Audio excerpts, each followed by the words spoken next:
Olá, primeiro ano, tudo bem com vocês? Hoje eu trouxe nessa videoaula a formação aí, como que foi a formação da língua portuguesa do Brasil, né? Desde os primórdios, quando os portugueses chegaram à nossa terra, até a atualidade, né?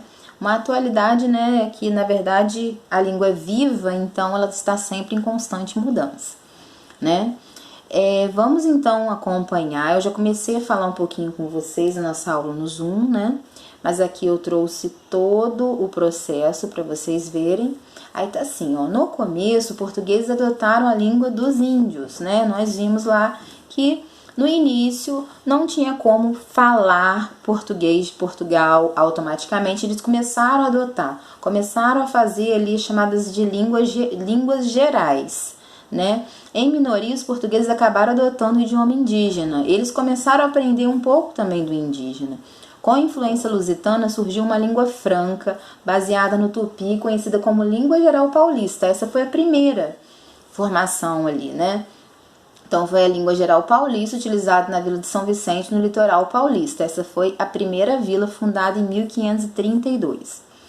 Já na Amazônia, no século XVII, já surgiu um novo idioma franco. Esse franco aí era uma língua geral amazônica, ou Nhangatu, que significa língua boa, com base no Tupinambá.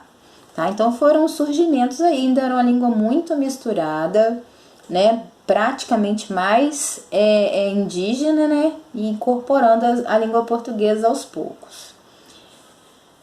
As palavras de língua geral paulista, né, que ainda temos o uso cotidiano delas. Anhembi, que significa Rio das Anhumas, Uberaba, Rio Brilhante, Votuverava, Morro Brilhante, Tucuruvi, Gafanhotos Verdes. Palavras da língua geral amazônica: tapioca, açaí, tatu, jacaré, pororoca, cuia, tipóia, peteca, araponga. Depois disso, né, a gente teve o enriquecimento aí na nossa língua através da língua africana, da linguagem africana. No século XVI, os colonizadores trouxeram escravos africanos que falavam língua banta para trabalhar no comércio de açúcar, já que os índios resistiam à escravidão, né? Então foram trazidos um grupo de escravos que falavam a língua banta. Já no século XVII, nos séculos XVII e XVIII, eles trouxeram escravos Minas-Geges, que falavam a língua Eué-Fon, para trabalhar nas minas descobertas de jazidas de ouro e diamante. Então já trouxeram um outro grupo com uma nova língua, as línguas Eué-Fon. Já no século XIX, trouxeram povos de origem iorubá, também conhecidos como nagôs, para trabalhos domésticos e urbanos na cidade de Salvador e arredores. Aí já foi mais um grupo com uma nova linguagem, que no caso é a linguagem nagô, né, que foi trazida para cá. E por a linguagem nagô não, a linguagem iorubá, tá? E por fim aí o resultado foram sons de todos os cantos da África encravados na nossa língua. Então a língua ainda começou a ter esse enriquecimento, esse crescimento de vocabulários, expressões, né, que foram aí se acoplando à nossa língua portuguesa. Palavras iorubá: Afogé, Iemanjá, Ogum. Palavras Eué-Fon: Angu, Bobó, Vodum.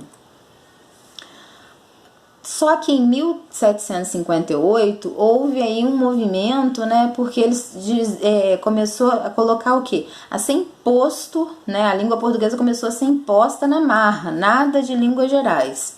Por quê? O Marquês de Pombal instituiu o português como idioma oficial daqui e proibiu o uso das línguas gerais. Acabou, não pode mais ficar usando essa linguagem aí toda misturada. A gente quer o uso da língua portuguesa. Foi o que foi imposto naquela época.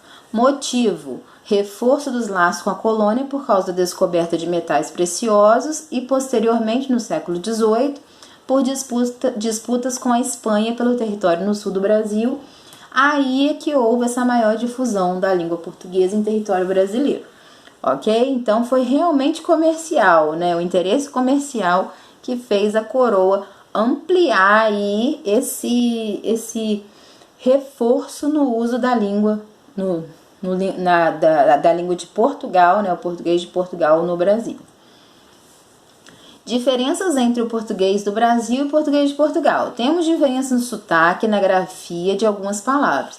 Utilizamos palavras diferentes para expressar os mesmos significados. Por exemplo, aí, no português do Brasil, carro conversível. Português de Portugal, carro capotável. Brasil, concreto. Portugal, betão. Brasil, gol. Portugal, golo. Grampeador no Brasil, agrafador em Portugal. Maiô no Brasil, fato de banho em Portugal. Mamadeira no Brasil, biberão em Portugal. Ônibus, autocarro, salva-vidas, nadador salvador. Telefone celular, telemóvel, tá vendo? Bem diferente. Dá para entender? Dá, mas são palavras diferentes.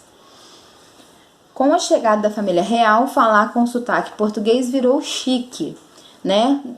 Quando a família real chegou à cidade maravilhosa, né, ao Rio de Janeiro, aconteceu um fenômeno chamado relusitanização da língua, ou seja, começaram a achar que era chique falar a moda portuguesa.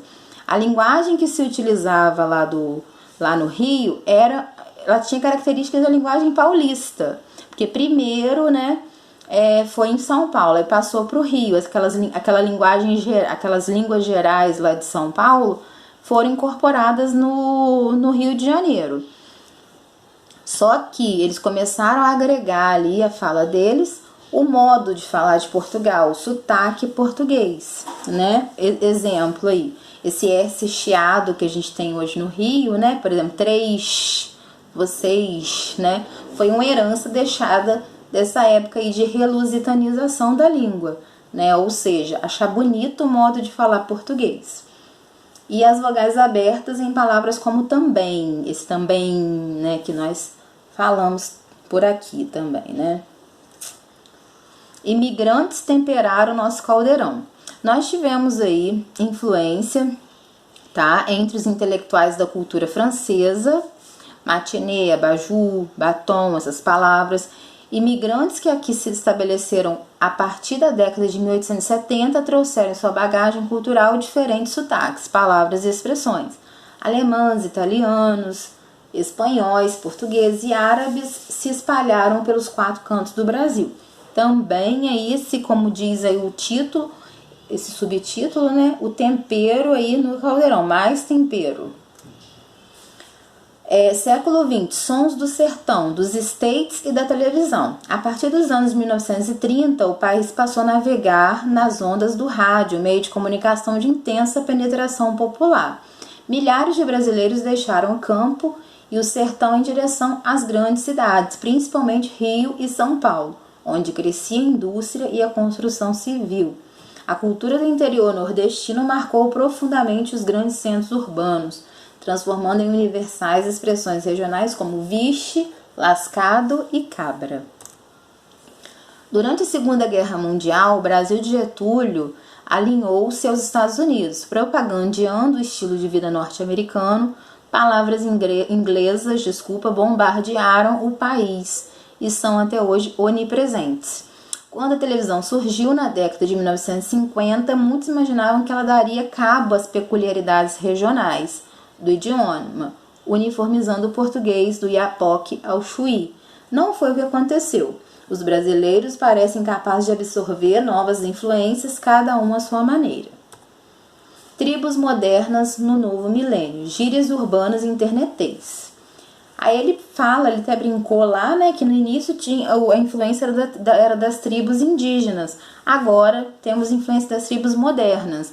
No final do século XX, neste início do XXI, palavras e expressões de grupos urbanos, skatistas, surfistas, pagodeiros, caíram na boca do povo. Com a evolução da informática, foram introduzidas ainda mais palavras em inglês, e-mail, site, delete, além de uma nova linguagem escrita, o internetês, usado principalmente por jovens, e não raro visto com maus olhos, caracteriza-se por abreviações, beijos, né, e outras, e substituições de letras levando em conta a fonética. O que significa isso? Levando em conta o som da palavra, né? O não, aqui, acho. A língua não para nunca, vida longa ao gentil português brasileiro, e que venham cada vez mais novos sons. Essa escrita foi retirada da apostila de vocês, tá? Foi feito um resumo e ela narra aí todo esse enriquecimento, como disse aí num dos subtítulos, esse caldeirão aí cultural que é todo cheio de temperos, né? Cheio de riquezas, porque isso é riqueza numa língua, né? Essa quantidade de coisas, como fala aí no final, né? E que venham cada vez mais novos sons, já que a língua é viva, né? Nossa língua vai mudar, ela vai ter agregada a ela novas palavras, novas expressões, né? Um grande abraço aí, tem uma atividadezinha que eu vou mandar lá para vocês. Fiquem com Deus e até a próxima.